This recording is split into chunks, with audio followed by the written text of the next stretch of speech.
आप सभी भक्तों को मेरी ओर से राधे राधे। तो आज भी हम एक कृष्ण भक्त की कहानी लेकर आए हैं, एक कथा लेकर आए हैं। पूरी कथा ज़रूर सुनना, आंखों में आंसू आ जाएंगे सुनते सुनते। तो समुद्र किनारे एक गांव में कृष्णा नाम की एक बूढ़ी माता रहती थी। वह भगवान श्री कृष्ण की परम भक्त थी।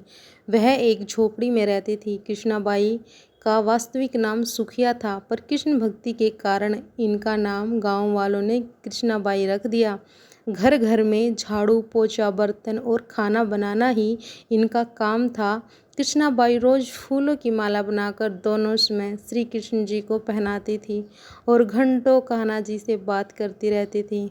गांव के लोग यही सोचते थे कि बुढ़िया माई तो पागल है, क्योंकि वह घंटों कृष्ण जी से ऐसे ही बातें करती रहती थी।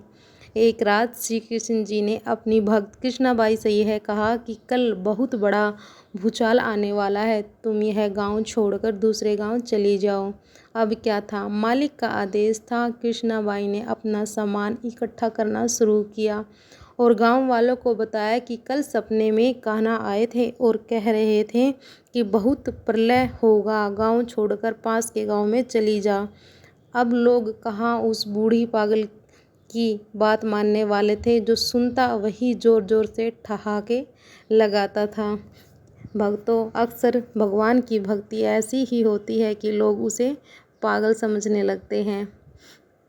इतने में बाई ने एक बैलगाड़ी मंगवाई और अपने कान्हा की मूर्ति ली और सामान की गठरी बांधकर गाड़ी में बैठ गई।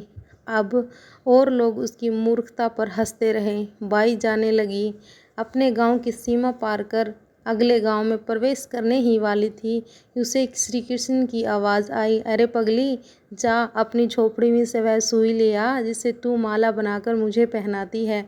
यह सुनकर माई बेचैन हो गई और तड़प गई कि मुझे ये भारी भूल कैसे हो गई, अब कान्हा की माला कैसे बनाऊंगी। उसने गाड़ी वाले को वहां रोका और बदहवास अपनी झोपड़ी की तरफ भागी। गांव वाले उसके पागलपन को देखते और खूब मजाक उड़ाते रहे। माई ने झोपड़ी के तिनकों में फंसी हुई सुई को निकाला और फिर पागलों की तरह दौड़ती हुई गाड़ी के पास आई।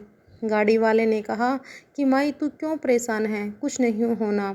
माई ने कहा, अच्छा अब चल और जल्दी से अपने गांव की सीमा पार कर। गाड़ी वाले ने ठीक ऐसा ही किया।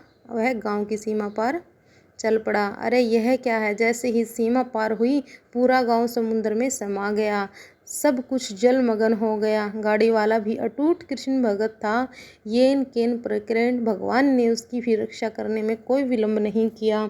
इस कहानी से हमें शिक्षा मिलती है कि प्रभु जब अपने भक्तों की मात्र एक सुई तक की चिंता करते हैं तो वह भक्त की रक्षा के लिए कितना चिंतित होंगे। जब तक उस भक्त की एक सुई उस गांव में थी, पूरा गांव बचा था। इसीलिए कहा जाता है, भरी बदरिया पाप की बरसन लगे अंगार, संत न होते जगत में जल जाता ये संसार। अर्थात अगर इस दुनिया में संत एवं अच्छे व्यक्ति ना होते तो ये संसार कब का समाप्त हो गया होता। तो बोलिए श्री राधे श्री राधे श्री राधे श्री राधे। बोलो बाके बिहारी लाल की जय। कथा पूरी जरूर सुनकर ही जाना भक्तों। आपसे हाथ जोड़कर निवेदन है।